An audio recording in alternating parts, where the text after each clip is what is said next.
Good morning माँ।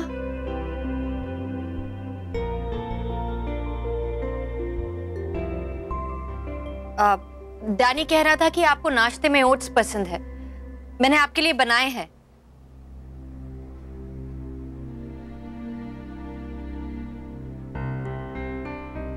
फल काट देती हूँ आपके लिए।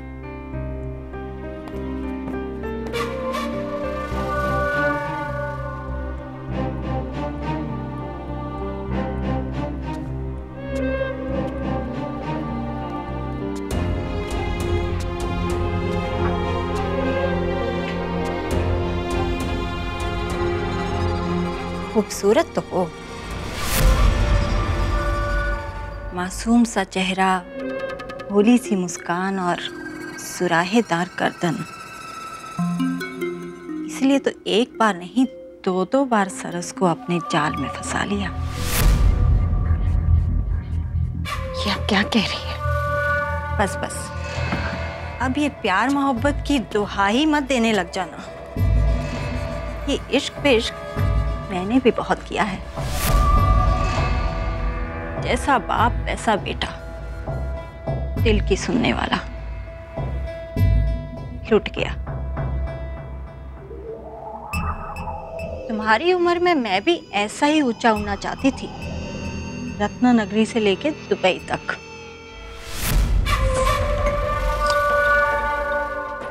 फिर तुम्हारी जैसी अक्लमंद लड़की को तो हक है किसी अमीरजादे लड़के के सपने देखने का।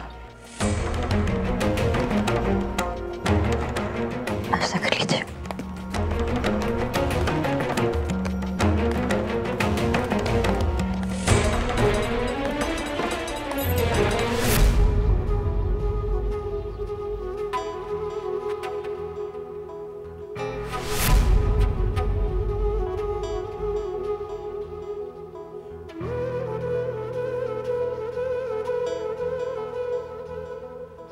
कुमुद को क्या कहा आपने?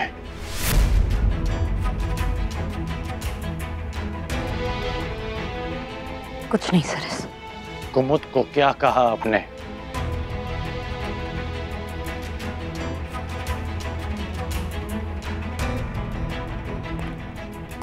सर,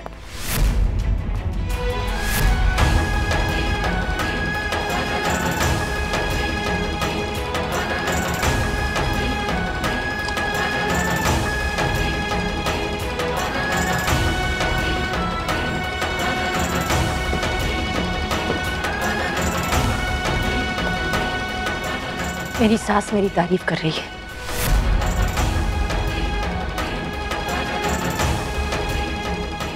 और ये हम सास बहू के बीच की बात है,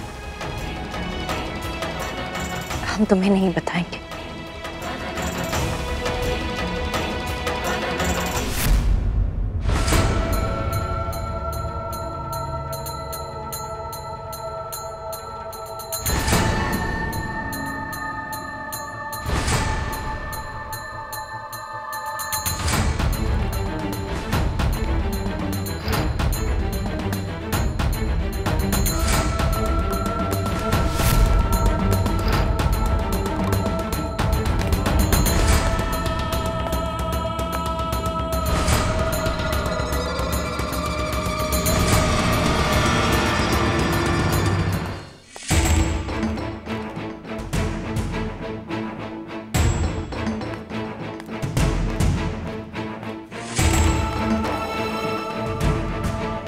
सरस,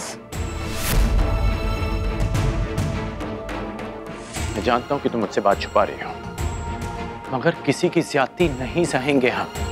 अगर कोई भी गलत बात करेगा तो उसका जवाब उसे वहीं मिलेगा, चाहे वो कोई भी हो। सो प्लीज मुझसे बात मत छुपाओ तुम। मैं तुमसे कुछ नहीं छुपा रही हूँ, बस मैंने बात को आगे बढ़ने से रोक लिया।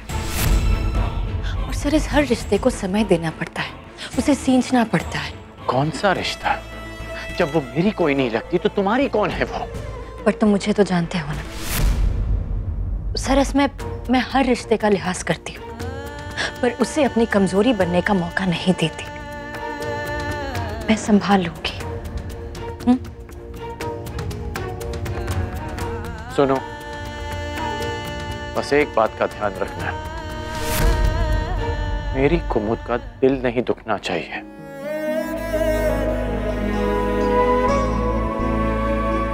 अगर उसका सरस साथ हो तो उसकी तकलीफ नहीं रहती। भैया मिस्टर धनराज की ऑफिस से फोन आया। उन्होंने सारे सैंपल रिजेक्ट कर दिए। कह रहे हैं कि कलर और पैटर्न मैच नहीं हो रहा। इम्पॉसिबल, मैंने सैंपल्स खुद चेक किए। तू एक काम कर, तू यश को फोन कर और कहे कि हमें हॉस्पिटल पहुंचने में थोड़ा टाइम लग जाएगा, और तू सैंपल्स को डबल चेक कर जाके। मैं काका से बात करता हूँ। ओके। मैं भी चलती हूँ। हाँ काका। देखिए, ये हो ही नहीं सकता। जो डिजाइन आपने पसंद किए थे, माल बिल्कुल उस हिसाब से बनाया गया है। जी हाँ, डैनी ने सारे सैंपल चेक किए हैं। मैनेजर साहब, आप एक बार धनराज जी से मेरी बात करवा दीजिए। I am sorry, mister Dhanraj अभी शहर में नहीं है, उनसे बात नहीं हो सकती। Good bye. सरस, ये आदमी तो बात तक करने को तैयार नहीं है। समझ में नहीं आता कि उन्हें माल पसंद क्यों नहीं आया। पर वो ऐसे ऑर्डर कैसे कैंसिल कर सकते हैं? उन्हें हमें जवाब देना होगा। कुमुद बेटा, ये बहुत बड़े व्यापारी हैं। हमने तो अभी शुरुआत की है। उनके आगे हमारी एक नहीं चल पाएगी।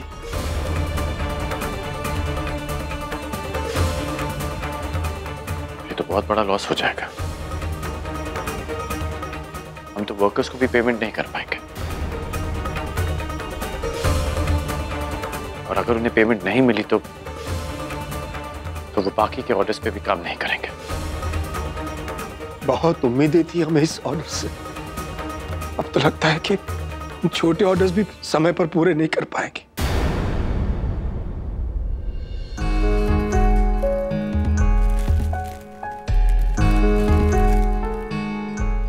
ब्यूटीफुल।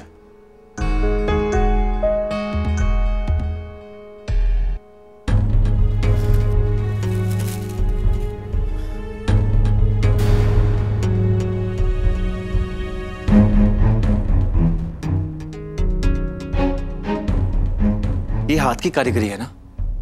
कहां दिख रहा? सारी की सारी देखकर ही पता चलता है। सोने के भाव बिकते हैं ये मार्केट में।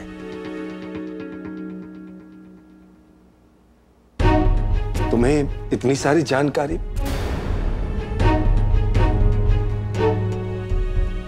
जी, मेरा इंपोर्ट एक्सपोर्ट का बिजनेस है। आपको शायद मालूम नहीं होगा, लेकिन इन पीसेस की मार्केट में काफी वैल्यू है, और सबसे ज्यादा विदेश में। इनफैक्ट मेरे पास कुछ एक्सपोर्टर्स भी हैं जो ये सारा का सारा माल खरीद सकते हैं। आप ये समझिए कि आपका सारा का सारा कंसाइनमेंट बिक गया।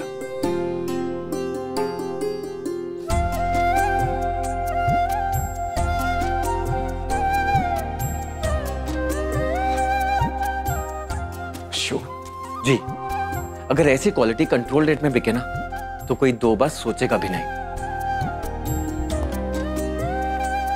आप बस अपना ट्रक लोड करवाइए। Are you sure? जी, लेकिन वो एक्सपोर्टर्स सिर्फ बल्क में अपना माल उठाते हैं।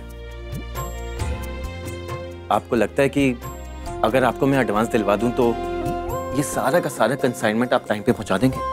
तू चिंता मत कर बेटा। हम सब ने पूरा ऑर्डर एक रात में तैयार किया था। हम सब ने मिलकर, बिना किसी कारीगर के। ये तो कुछ भी नहीं है। शुक्र बता।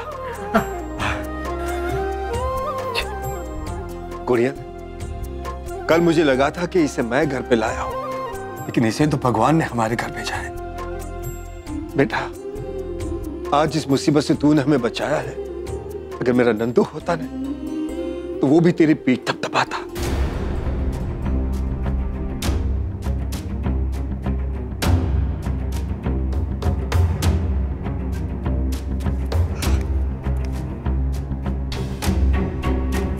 थैंक यू, तुम्हारा एक और एहसान हो गया है मुझ पर।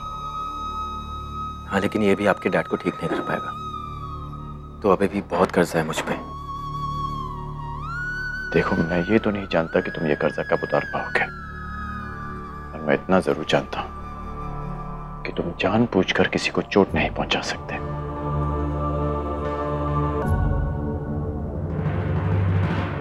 मंगला